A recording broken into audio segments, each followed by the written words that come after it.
Sa ngalan ng Ama at Anak at ng Espiritu Santo, Amen. sumainyo ang Panginoon. At sumayin niyo rin. Aminin natin ating mga kasalanan upang tayo ay patawarin ng Panginoon. Inaamin ko Sa makapangyarihang Diyos at sa inyo mga kapatid, na lubha akong nagkasala sa isip, sa salita at sa gawa at sa aking pagkukulang.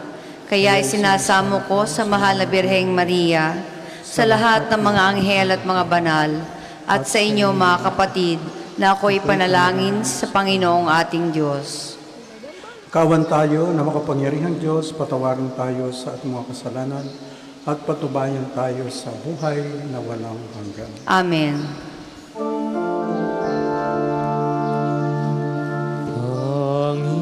Panginoon, kawan mo kami. Panginoon, kawan mo kami. Kristo, kawan mo kami. Kristo, kawan mo kami.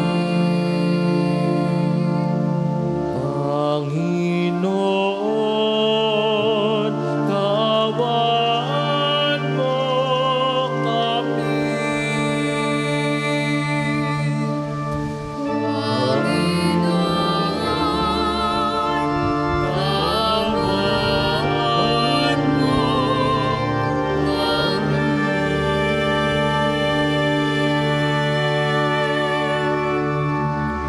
Manalangin tayo. Ama naming makapangyarihan, huwag mong bawiin sa amin ang iyong kagandahang loob, na nagpagindapat na kami maging iyong lingkod, na nagdudulot sa amin ng iyong pagpapalagi ang pagkupko. Sa pamagitan ni Jesucristo, kasama ng Espiritu Santo, magpa sa walang hanggan. Amen. Magsiupo po ang lahat.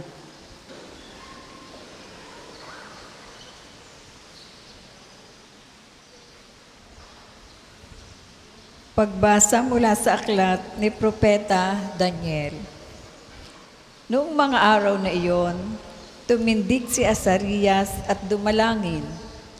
Alang-alang sa iyong karangalan, huwag mo kaming itakwil habang panahon. Huwag mong putulin ang iyong tipan sa amin. Muli kaming kahabagan, alang-alang kay Abraham na iyong minamahal, kay Isaac na iyong lingkod, at kay Israel na iyong pinabanal. Ipinangako mong pararamihin ang kanilang lahi, gaya ng mga bituin sa langit at buhanginan sa tabing dagat. Subalit ngayon, Panginoon, kami ay naging pinakamaliit na bansa. Dahil sa mga kasalanan, kami ang pinakaabang ngayon sa sanlibutan. Wala kaming hari ng mga propeta o ang tagapanguna ngayon. Walang templong mapag-alaya ng mga handog na susunugin, mga hain at kamangyan. Wala man lamang lugar na mapaghandugan upang kami ay humingi ng awa mo. Ngunit lumalapit kami sa iyo ngayon, nabagbag ang puso at nagpapakumbaba. Tanggapin mo na kami na parang may dalang mga baka, mga guya, at libu-libong matatabang tupa na susunugin bilang handog sa iyong harapan. Tanggapin mo ang aming pagsisisi bilang handog upang kami matutong sumunod sa iyo ng buong puso. Walang nagtiwala sa iyo na nabigo. Simula ngayon, buong puso kaming susunod sa iyo, sasamba at magpupuri sa iyo. Huwag mo kaming biguin, yamang ikaw ay maamo at mapagkalinga, kahabagan mo kami at saklolohan. Muli mong iparanas sa amin ang iyong kahangahangang pagliligtas at sagay muling dakilain ang iyong pangalan, Panginoon. Ang salita ng Diyos. Salamat sa Diyos. Ang tugon po sa salmo, poon iyong gunitain ang pag-ibig mo sa amin. Poon iyong gunitain ang pag-ibig mo sa amin. Ang kalooban mo'y ituro, O Diyos, ituro mo sana sa aba mong lingkod. Ayon sa matuwid, ako ay turuan. Ituro mo poon ang katotohanan, tagapagligtas ko na inaasahan. Poon iyong gunitain ang pag-ibig mo sa amin. Poon gunitain pag-ibig mong wagas at ang kabutihan umpay nahayag. Pagkat pag-ibig mo'y hindi nagmamaliw, ako sana poon ay alalahanin. Poon iyong gunitain ang pag-ibig mo sa amin. Mabuti ang poon at makatarungan sa mga salari, guro at patnubay. Sa mababang loob siya iyong gabay at nagtuturo ng kanyang kalooban. Poon iyong gunitain ang pag-ibig mo sa amin. Magsitayo pong lahat. Magsisitay ang magdaos, kalinang magbalik loob sa mapagbanda at nadiyong buhos. Sa Kanya tayo'y dumulog at manapalit na lubos.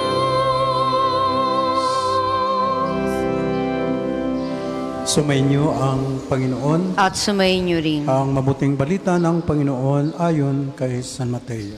Papuri sa iyo, Panginoon. Noong panahon iyon, lumapit si Pedro at nagtanong kay Jesus, Panginoon, makailan kung patatawarin ang aking kapatid na paulit-ulit na nagkakasala sa akin? Makapito po ba? Sinagot siya ni Jesus, hindi ko sinasabing makapito, kundi 70 ulit na panito. Sapagkat ang paghahari ng Diyos ay katulad nito. Ipinasya ng isang hari na pagbayarin ang kanyang mga lingkod na may utang sa kanya. Unang dinala sa kanya ang isang may utang na 10 milyong piso. Dahil na siya ay walang ibayad, iniutos ng hari na ipagbili siya ang kanyang asawa, mga anak, at lahat ng ari-arian upang makabayad. Nanikluhod ang taong ito sa harapan ng hari at nagmakaawa. Bigyan pa ninyo ako ng panahon at babayaran ko sa inyo ang lahat. Naawa sa kanya ang hari, kaya ipinatawad ang kanyang mga utang at pinayaon siya. Ngunit pagkaalis niya noon, ay nakatagpo niya ang isa sa kanyang kapwa lingkod na may utang na 500 piso sa kanya. Sinunggaban niya ito at sinakal sabay wika, magbayad ka ng utang mo. Naglumuhod iyon at nagmakaawa sa kanya. Bigyan mo pa ako ng panahon at babayaran kita. Ngunit hindi siya pumayag, sa halip ipinabilanggo niya ang kanyang kapwa lingkod hanggang sa ito'y makabayad. Nang makita ng kanyang mga kapwa lingkod ang nangyari, sila ay labis na nagdamdam. Pumunta sila sa hari at isinumbong ang nangyari. Kaya't ipinatawag siya ng hari. Ikaw, napakasama mo. Sabi niya, pinatawad kita sa utang mo, sapagkat nagmakaawa ka sa akin. Nahabag ako sa iyo. Hindi ba dapat ka ring mahabag sa kapwa mo? At sa galit ng hari, siya ay ipinabilanggo hanggang sa mabayaran niya ang kanyang utang. Gayon din ang gagawin sa iyong ng aking amang nasa langit. Kung hindi ninyo patatawarin ang inyong kapatid. Ang mabuting balita ng Panginoon. Pinupuri ka namin, Panginoong Heso Kristo. Tayo po'y magsiupo. Okay, una sa lahat, para tayo mapalagay sa ating mga katabi, pakisabi sa katabi mo, ako'y masaya na katabi kita. Okay. O, pakisabi naman sa katabi mo, ako'y masaya na katabi kita. Okay. Alam mo, pag tayo ay masaya sa ating mga kasama, yan po yung pampahaba, no, ng buhay. Dahil maganda yung ating pakaramdam, mayroon tayong peace of mind, talagang nakakahinga tayo ng maluwag. No? Pero kung katulad ngayon, minsan pagdating sa misa, tayo po ay stress na stress, no? Dahil sa daming problema. So at least kahit pa paano makahinga tayo. No? Sa mga pagbasa ngayon, lalong-lalo sa Ebanghelyo, tayo binigyan Jesus ng mahalagang aral tungkol sa tunay na buhay. At ito pa naman yung halos lahat tayo ay apektado nito pagdating sa pagpapatawad. No? Kaya sa talinghaga na ginamit ni Jesus, gumamit siya ng isang kwento, no, tungkol sa isang hari. Para lalo maliwanag o maintindihan ang talagang kanyang gustong ipaabot. So alam naman natin na sa pangyayaring ito, nung pinapagsulit ng hari ang kanyang mga alipin na may utang sa kanya, tinawag muna niya yung mayroon malaking utang. No? At nung hindi siya makabayad, dahil sa laki ng kanyang utang, imagine 10 milyong piso, hindi, ang balak niya ipabilanggo, ano siya, ipagbili ang kanyang buhay, kasama ang kanyang pamilya, lahat ng mga ari-arian. Pero nagmakaawa siya, no? Lumuha, nagmakaawa sa kanyang sa hari. Ang hari naman ay hindi pusong bato, no? Hindi naman siya yung walang pakiramdam. Nakita rin niya kung gaano kaseryoso ang kanyang talagang pagsusumamo. Kaya nung makita niya ito na talagang very serious naman kanyang talagang pagmamakaawa, naawa din siya. No? Di binaliwala na yung malaking halaga. Importante siya na mabuhay, mapatawad at makamove on na rin. Kaya sabi niya, okay, humayo ka na, lahat ng iyong mga pagkakautang ay wala na, babaliwalay na. Humayo ka na ng mapayapa. So, napakaganda talaga yung ganong feeling na ang hari, no, na nagpatawad sa yung ganong kalaking halaga. Na hindi tinitingnan yung material na bagay, kundi tinitingnan dito ng hari ang kapakanan ng kanyang mga naglilingkod sa kanya na sila ay magkaroon ng bagong buhay. Kaya nga lang, hindi nagtagal. No? At nung paglabas niya, agad-agad siyang nasalubong yung kapwa niya may utang, no? O may utang sa kanya ng 500 piso. No? So, gaano na lang kaliit yung 500, no? Ikumpara sa 10 million. Pero nakalimutan niya, no? Talagang agad-agad niya kinuhilyuhan, buti nandito ka. So, magbayad ka ng utang mo sa akin. So, ang pobre naman ay lumuhod, nagmakaawa na, pwede po ba pagbigyan mo muna ako? Dahil talagang hirap na hirap talaga ako ngayon. Na maraming mga gastos na hindi ko inaasahan mangyari. No? Yung anak ko ay nasa sa hospital, wala na nga kami makain. Pero hindi siya nakinig. No? Sabi niya, hindi pwede yun. Kung hindi ka makabayad ngayon, ikaw ay papabilanggo ko. So, ginawa niya ito. So, yun po nangyari. Kaya, nung siyempre sa time na iyon, ito naman ay hindi secret. Kaya nakita din ng mga kapwa niya, mga lingkod ng hari. Kaya isinumbong siya sa hari. At alam natin na siya po ay pinatawag muli At una, nung makita siya, sabi niya, napakasama mo. No? Ano bang klaseng buhay? Anong klaseng tao ka? Wala ka na bang konsensya? Wala ka na bang puso? Wala ka na bang habag? No? Hindi mo ba naalaala na ikaw mismo, 10 milyon ang ang pinatawad ko sa iyo, ay samantala yung kapwa mo ay napakaliit. O dahil sa ginawa mo, lahat, no, ipapabilanggo kita hanggat sa makabayad ka ng iyong utang. Kaya, yun po yung nangyayari na sa ganitong sitwasyon.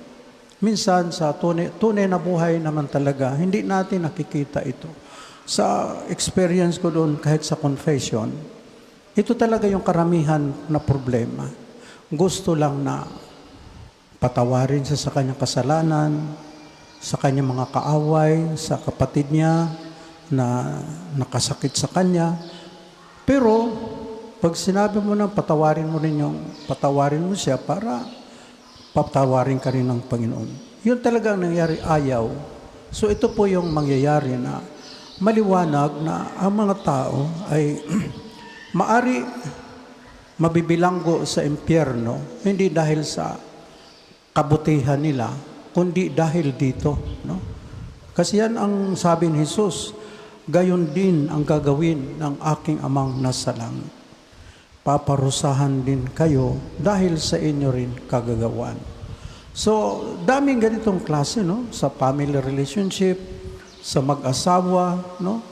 Nangabit si mister, tapos nalaman ni Mrs. Siyempre, very devastating, no? Kasi talagang sinira mo yung tiwala, sinira mo yung pangako mo sa Kanya at pangako sa Panginoon, no? So, anong gagawin? Hingi si Mr. ng patawad. Wala na. Hindi pwede. Hiwalay na tayo. Dito, wala pa naman divorce. Divorce tayo. So, bahala ka sa buhay. No? Bihira yung titingnan mo kabuuan na, oo nga pala, no? Tao lang naman yung mister ko. Baka nagkamali din naman ako. Nagpabaya din ako sa kanya. Hindi tinitingnan yung ganong side, no? Na maari, nineglect ko rin yung kanya mga needs, no? Marami rin ako pagkukulang. Wala siya sa time na kailangan niya ako. So, lahat po yan ay na-overlook, no? Tiningnan yung kanyang sarili na kailangan makapaghiganti ako. Yung iba naman, para makapaghiganti, mangangabit din, no? So, mangangabit din sa iba. Babawi din ako sa iyo. So, mangangabit, naghiwalay. So ano nangyari? Dito sa parting ito, talagang yun po ang sinasabi ni Jesus, no? Pag hindi talaga tayo magpatawad, habang buhay din tayo kukonsensahin. Ang kalaban natin ay hindi lang ang iyong asawa, kundi ang Panginoon. Ang Diyos mismo. Bakit? Ay utos niya yan eh.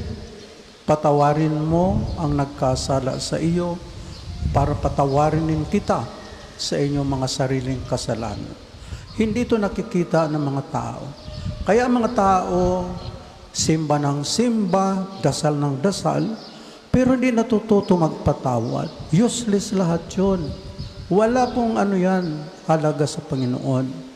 Kasi kung ang iyong kapwa, ating kapwa, ay nakikita mo sa harapan mo na humihingi ng patawad sa kanyang mga nagawang kasalanan at hindi mo pinapatawad. Tapos magdadasal tayo, Panginoon, patawarin ako sa aking mga kasalanan. Yun na talaga ang kondisyon eh. Hindi rin tayo patatawarin. Pero yan na po talaga ang kalakalan dito sa lupa. Adi, let us wait and see. Kasi mamamatay naman tayo lahat. Kaya marami sa mga tao ang nabilanggo sa impyerno, hindi dahil sa kabutihang ginawa, dahil lang ito, just for the sake of this mistake or this sin na they don't really let go and forgive. So very straightforward para ito sa atin. Kaya ito talaga yung sana ating makita, no? Para hindi po masayang yung ating maginawang kabutihan. Oo nga, tumulong ka sa kapwa, no? Talagang naging mabuti ka sa ibang tao. Tapos pagdating dito, hindi natin nagawa. So, it's actually one's responsibility dahil pag namatay naman tayo, isa-isa naman tayo harap sa Panginoon. Kaya napakalungkot kung sa puntong ito lamang hindi natin nagawa. No? So, marami ang ganitong sitwasyon. Kaya ang punto dito, bakit kailangan magpatawad? Kasi ay kung naniniwala talaga tayo sa Diyos, sa masampalatay sa Kanya, we have also to obey. Mabigat itong utos ng Panginoon. Na sundin natin siya. No? Hindi susundin yung gusto natin. Hindi yung gusto ko. Hindi. Ano ba ang kalooban ng Diyos? That is the most important. Kasi lahat tayo ay Kanya mga lingkod. Lahat tayo ay Kanya mga servant. No? So, who has the power and the authority? Wala tayong power. We have no authority pagdating dito. Sa Diyos lamang, sa ating Panginoon Kristo. Hindi ba, si Jesus mismo, siya na talaga ang ating Diyos sa tagapagligtas. Nung siya ay nakapako sa cross, duguan, talagang wala na yata makapantay na pagdurusa ang ginawa sa kanya, no? Hinamak na siya, nilait na, dinuraan, no? Na pinako pa siya sa krus. Anong ginawa ni Jesus? Bago siya pumanaw sa daigdig na ito, Ama, patawarin mo sila, sapagkat hindi nila alam ang kanilang ginagawa. So your forgiveness ay ibinigay na ni Jesus before He died. So ito po yung punto na hindi sa kabilang buhay, here, while He was still here on earth. Yung forgiveness, ibinigay na niya. No? Kasi dito dapat sa lupa, gagawin ang pagpapatawad. Hindi doon sa kabilang buhay. No? Hindi po yung totoo na, pag humarap ako sa Panginoon, hihingi ako ng tawad. It's too late. Kasi yan ang utos ni Jesus sa mga alagad. Ang inyong patawarin dito sa lupa ay pinapatawad ko na sa langit. Ang hindi ninyo patawarin dito sa lupa ay hindi ko rin patatawarin sa langit. Kaya yung ating sacrament ng confession ay very, very powerful. No? So, maliban doon, lalo sa mga may sakit, yung mga bedridden, so sana before they died, or before she or he died, tatawag na tayo sa simbahan o sa parish priest o sa parokya to really ask the priest, no, to anoint the one who is dying. Kasi pag siya po ay na-anoint, kahit siya nagkasala, hindi siya nagpatawad, at least he or she will be forgiven also. So yun po yung mga paraan ng Diyos na dahil sa ating katigasan ng ulo, at least may last resort itong sacrament of anointing. Oo nga, di ka nagpatawad sa iyong mga kaaway noon, pero once you are anointed, no, once you are blessed or given that absolution or pardon, you are actually forgiven. No? Kaya sa kabilang buhay, hindi ka na mabibilanggo sa impyerno. Pero kalimitan kasi dito, hindi na ito nangyayari. No? Dahil ang tao na talagang mamamatay na, usually, we never think, no? We never, hindi na natin iniisip ito kasi siyempre gusto natin mabuhay. Nasa ICU, siyempre, i-extend yung buhay niya, and we forgot, no, the most important part, itong the last sacrament. Kaya ito po, I'm saying this, kasi ang Diyos ay marami siyang paraan para tayo ay makarating sa Kanyang kaharian o doon sa langit. Kasi dito talaga ito ginagawa sa lupa. Kaya hindi po yung sasabihin natin, sa kabilang buhay na lang ako magpapakabuti pag ako'y mamatay. So, kahit man tayo, halimbawa, marami tayong kasalanan na gawa, once you are anointed, ako may pinahiran dati na langis na, yung mason, Hindi ko alam na mason yun eh. Pero na nagkumpisa lang siya na siya ay mason sa buong buhay niya, well, what can you do? You have to absolve him. You have to forgive. Kasi yan ang utos ng Panginoon eh. Who am I to refuse? Kaya naanoin siya, no? Na pagkatapos nung ibuburol na doon sa Basilica sa Batangas. Alam ito ng parokya, siya ay mason eh. Sabi niya, no, we do not allow mason na iburol dito sa ating burulan. Pero sabi ng anak, Father, na-anoint na po yan ni Father Vic. So only that na he was allowed. No? So ito po yung mahalaga. No? Kasi akala ng iba, this is just a small thing. Pero ito po ay mahalaga sa buhay natin. Kaya yun po ang sinasabi ni Jesus na mahalaga po na we should always obey. We have always to consider the commandment of the Lord. We have to forgive whether we like it or not.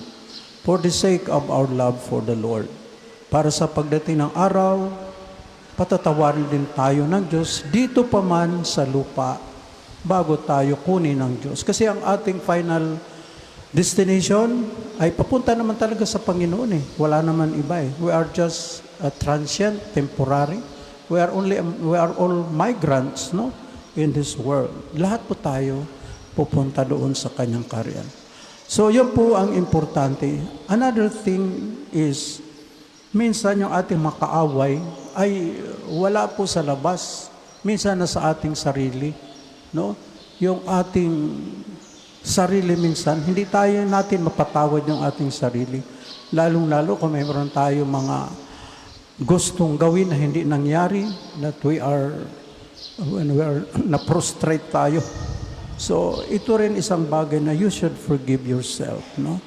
So, ask the Lord, no, to help you really forgive yourself. Marami yung ganun, hindi na lang mapatawad yung kanyang sarili. Adi kawawa, para mo na rin talagang tinorture yung sarili mo. Sarili mo na yan, ha? Hindi mo pa napatawad dahil nga sa iyong pride na nabigo ka sa ganong pagkakataon. Kaya ang ating mga kaaway minsan ay wala masyado sa labas. It is within, in our mind. No? Kaya we should be careful all the time. Lalong-lalo yung ating mga negative thinking. Dahil mahalaga po yun eh. No? Ito yung mga negative thinking na we should always guard our mind na hindi tayo maalipin sa mga anger, anything that hurts our body and our soul. Amen.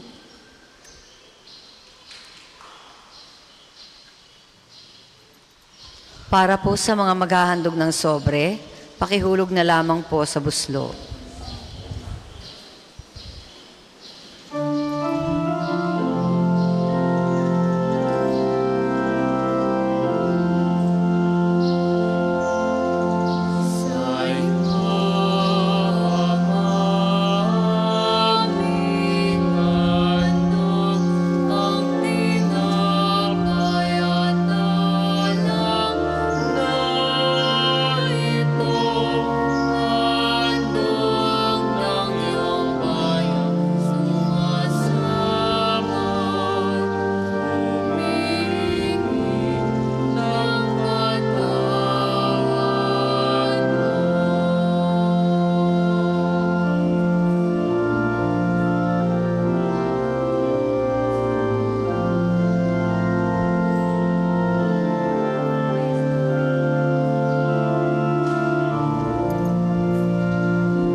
Magsitayo po ang lahat. Manalangin tayo mga kapatid, upang ating paghahain ay kalugdan ng Diyos sa mga makapangyarihan. Tanggapin nawa ng Panginoon itong paghahain sa iyong mga kamay, sa kapurihan niya at karangalan, sa ating kapakinabangan at sa buong sambayanan niyang banal. Ama naming lumikha sa kapagpapatawad ng mga kasalanan, maganap nawa ang paghahain ng aming mga alay, upang kami ay kalugdan mo at ganap na kasihan. Sa pamagitan ni Jesucristo kasama ng Espiritu Santo, magpasawalang hanggan. Amen. Sumainyo ang Panginoon. At sumayin niyo rin. Itaas sa Diyos ang iyong puso at diwa. itinaas na namin sa Panginoon. Pasalamatan natin ang Panginoong ating Diyos. Marapat na siya ay pasalamatan. Ama naming makapangyarihan, tunay nga marapat ni kay aming pasalamatan sa pamamagitan ng Jesucristo naming Panginoon. Sa aming kusang pagtitiis ng hirap, itinutulungan mong aming maitumpak ang kinamihas ng pagsalungat sa panganagutang iyong iniatas. Sa aming pagtulad sa anak mong mahal na nagpakasakit para sa tanan, ang pagsisikap namin iyong kinalulugdan at ang pagpapakabuti namin iyong ikinararangan. Kaya kaisa namang anghel na nagsisiawit ng papuri sa iyo, nang walang humpay sa kalangitan, kami nagbubunyi sa iyong kadakilaan.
Kung hindi po kayang lumuhod, ay manatili pong nakatayo ng paggalang. Ama naming banal, ikabukal ng tanang kabanalan. Kaya't sa pamagitan ng Espiritu, gawin mong banal ang mga kaloob na ito upang para sa amin, maging katawan at dugo ng aming Panginoong Jesucristo. Bago niya pinagtiisang kusang loob na maging handog, hinawakan ng tinapay, pinasalamatan kanya. Pinaghati-hati na iyon. Inaabot sa kanyang mga alagad at sinabi, tanggapin ninyong lahat ito at kanin. Ito ang aking katawan na handog para sa inyo.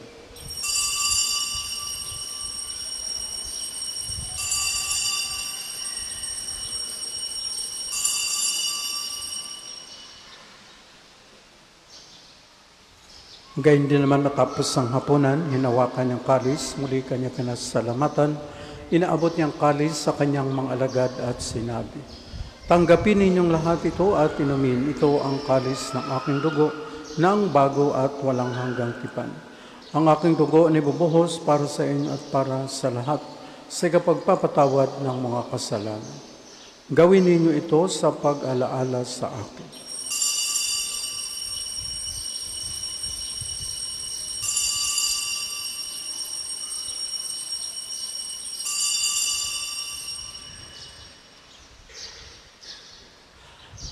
Ipagbunyi natin ang misteryo ng pananampalataya. Si Kristo'y namatay, si Kristo'y nabuhay, si Kristo'y babalik sa wakas ng panahon. Ama, ginagawa namin ngayon ang pag-alala sa pagkamatay at muling pagkabuhay ng iyong anak.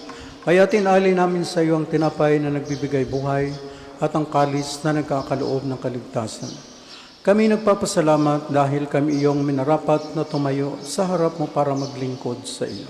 Sa nasamo namin kami magsasalo-salo sa katawan at dugo ni Kristo ay mabuklod sa pagkakaisa sa pamagitan ng Espiritu Santo. Amalingapin mo ay iyong simbahang laganap sa buong daigdig. Puspusin mo kami sa pag-ibig, kaisa ni Leon na aming Papa at ni Gilbert na obispo at ng Tanang Kaparian. Alalahanin mo rin ang mga kapatid naming nahimlay na may pag-asang sila muling mabubuhay, gayon din ang lahat ng mga pumanaw. Kaawaan mo sila at patuloyin sa iyong kaliwanagan. Kaawaan mo't pagdapatin kami lahat na makasalo sa iyong buhay na walang wakas. Kaisa ng Mahal na Birhen Maria, Ina ng Diyos. Kaisa ng mga apostol at ng lahat ng mga banal na namuhay dito sa daigdig ng kalugod-lugod sa iyo. May pagdiwang naman namin ang pagpupuri sa ikararangal mo sa pamamagitan ni anak na aming Panginoong Jesucristo. Sa pamamagitan ni Kristo, kasama niya at sa Kanya, ang lahat ng parangal at papuri ay sa iyo, Diyos amang makapangyarihan, kasama ng Espiritu Santo, magpa sa walang hanggan.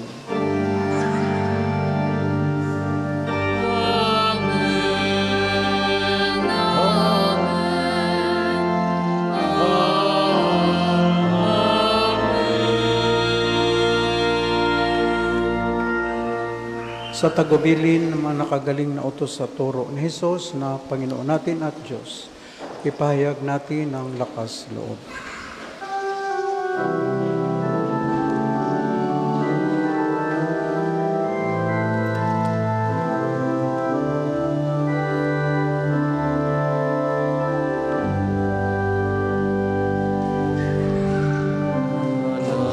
Amin. Sumasalangit ka, sambahin ang ngalan mo. Mapasa amin ang kaharian mo. Sundin ang loob mo. Dito sa lupa, parating sa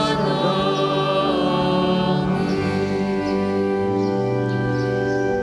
Bigyan mo kami ngayon ng aming kakanin sa araw-araw. At patawarin mo ang aming mga sala para ng pagpapatawad namin sa nakakasala sa amin. At huwag mo kaming ipahinto sa tukso at iadya mo kami sa lahat ng masama. Hiniling namin kami adya sa lahat ng masama, pagkalooban ng kapayapaan araw-araw, iligtas sa kasalanan at ilayo sa lahat ng kapahamakan, samantalang aming pinanabikan ng dakilang araw ng pagpapahayag ng tagapagligtas namin si Hesus Kristo. Sapagkat sa'yo nagmumula ang kaharian at kapangyarihan at ang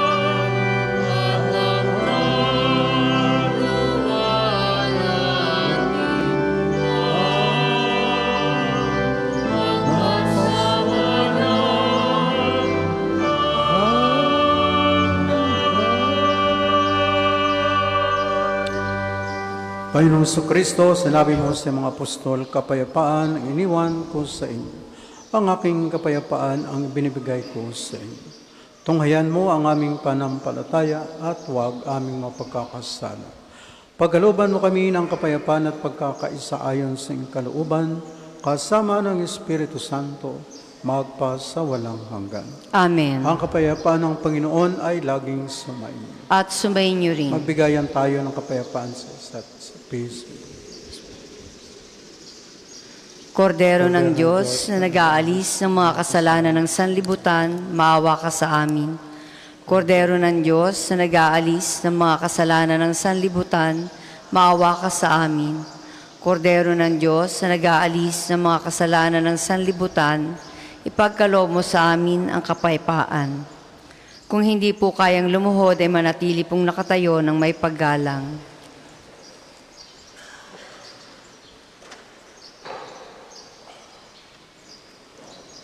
Si Jesus, ang kordero ng Diyos na nag-alis ng mga kasalanan ng sanlibutan.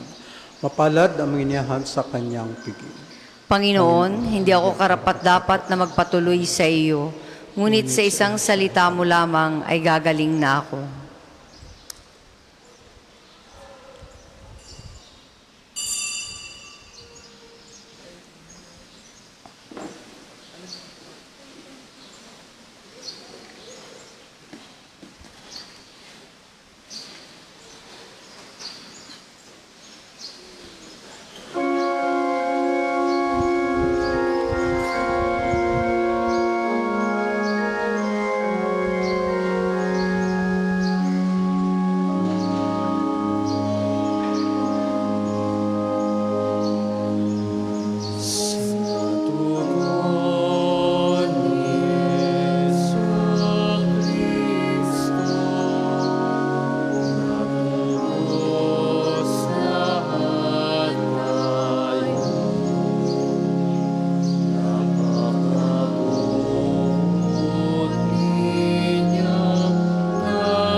Ang isasagawa pong second collection ay ginagamit para sa patuloy na pagpapaunlad ng parokya at pambansang dambana ni Santo Padre Pio at para sa mga pangangailangan ng matatanda at may sakit na mga pari ng Archdiocese ng Lipa. Salamat po sa inyong mga handog.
Tayo po ay magsitayo.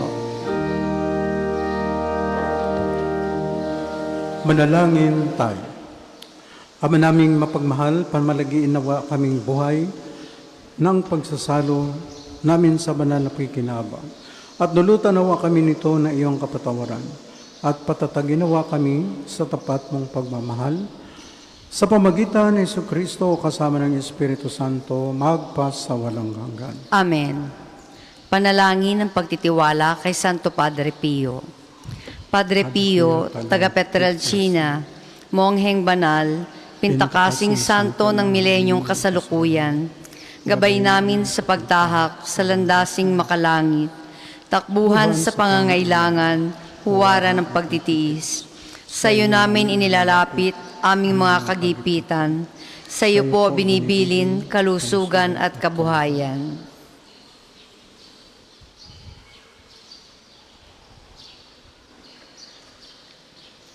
Di man karapat-dapat, kami po ay pagbigyan, bendisyonan at basbasan, maging ganap sa buhay.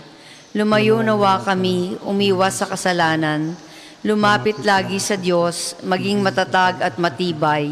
Sa mabuting balita ng pagliligtas, turuan mo kami nawa, sa tuwina ay makinig, magnilay at sumampalataya. Amin pong pakiusap itong mga kahilingan, puso ay nagsisisi, nagtitikang taimtiman. Di na muling magkasala, sunod lagi sa Diyos Amang, kaysa ng Espiritu at ni Jesus na tagapamagitan. Amen. Magsiupo pong lahat.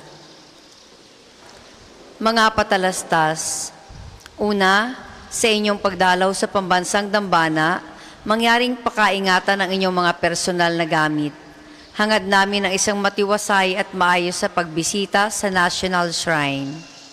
Ikalawa, nais po namin ipagbigay alam sa inyo na ang Padre Pio Healing Bundle ay available sa ating mga tindahan.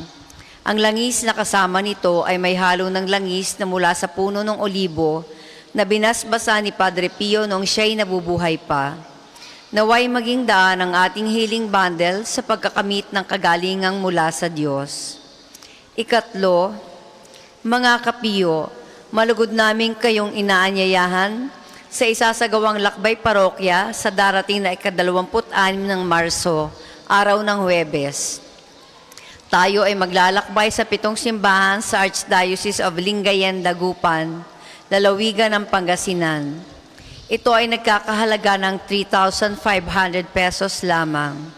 Para sa mga detalye at pagpapalista, makipag-ugnayan lamang sa ating opisina. Ang pagpapalista ay hanggang March 14 lamang. Halina at sama-sama tayong maglakbay habang nagninilay sa daan ng krus ni Jesus. Ikaapat, bahagi ng ating mga pangkwaresmang gawain, Mayroon po tayong pagdarasal ng Istasyon ng Krus tuwing araw ng Biyernes sa 3:00 ng hapon. Ang mga aklat dasalan po ay available sa ating mga tindahan. 5, ipinagbibigay alam po sa lahat na ang tanggapan para sa ating mga pamisa at carp blessing ay inilipat na sa ibabang palapag ng belfry o kampanaryo. 6, sa darating na March 23 ay araw ng pagpapagaling ng Panginoon sa pamamagitan ni Padre Pio. Ang mga oras ng healing mass at healing liturgy na may paggagawad ng langis ay sa 9 ng umaga at 5 ng hapon. Kayo at ang inyong mga may sakit ay inaanyayahan. Kaugnay po nito, mula 8 ng umaga hanggang 3 ng hapon, patuloy nating ipagkakaloob sa inyo ang iba pang mga gawain ng pagpapagaling tulad ng spiritual counseling or direction, medical assistance, legal counseling, psychological support, family and marital counseling, feeding program, dental at eye check-up at acupuncture. Layunin nating magkaroon ng pangkahalatang kagalingan lalo't higit ang mga kapatid nating mahihirap at kapuspalad. Sa mga lubos na nangangailangan ng pagkonsulta, kayo po ay makipag-ugnayan na agad sa ating opisina para sa pagpapalista at reservations. Simula March 23, sa tulong ng Blesses Diagnostic Laboratory at PhilHealth Yakap, magkakaroon na rin tayo ng libreng blood test, kabilang ang blood sugar, kolesterol at creatinine. Para sa detalye at pagpapalista, makipag-ugnayan tayo sa opisina at hanapin si Miss Bernadette. Dalhin lamang ang PhilHealth ID o anumang government-issued ID. Ang susunod pong misa ay sa ganap na 12 ng tanghali. Maraming salamat po at mangyaring panatilihin natin ang kalinisan, katahimikan at diwa ng pananalangin sa loob at labas ng ating mga simbahan. Magsitayo na po ang lahat para sa pagbabasbas ng religious articles.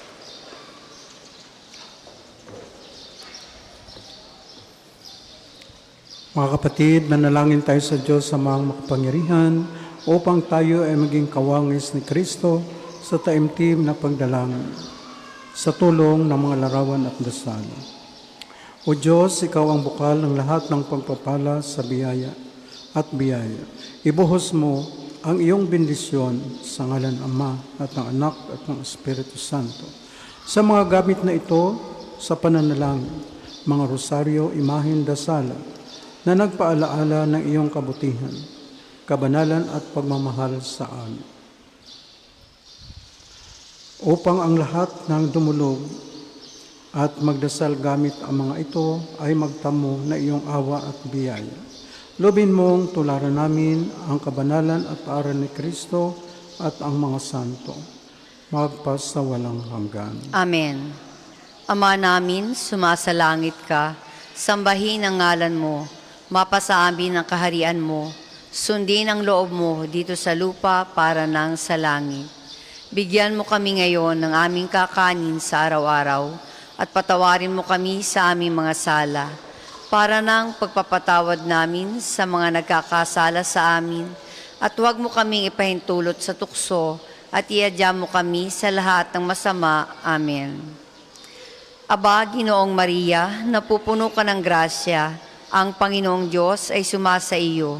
Bukod kang pinagpala sa babaeng lahat at pinagpala naman ang iyong anak na si Jesus.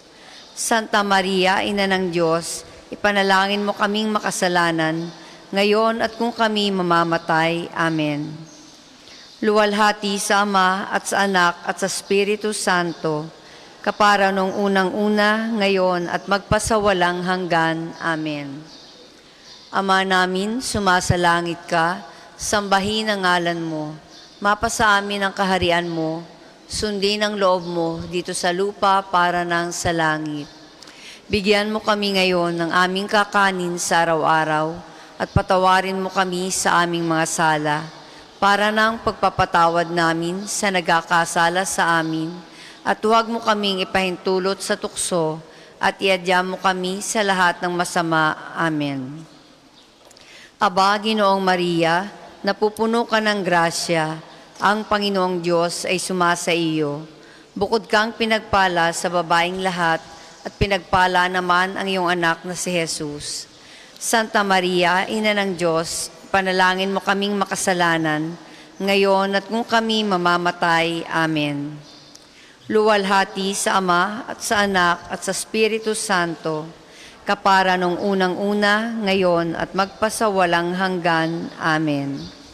Luwalhati sa Ama at sa Anak at sa Espiritu Santo, kapara nung unang-una, ngayon at magpasawalang hanggan. Amen.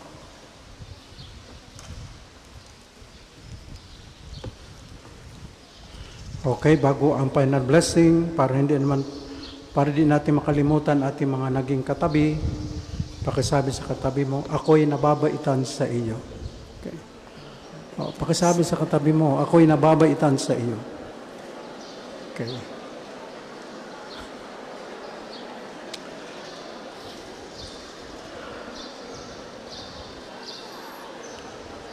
Sumainyo ang Panginoon. At sumayin niyo rin. Pagpalain kayong lahat ng makapangyarihang Diyos, Ama at Anak at Espiritu Santo. Amen. Natanggap na natin ang Panginoon sa pagdiriwang. Lagi natin paglingkuran ang Panginoon. Salamat sa Diyos. Palakpakan natin ang Panginoon.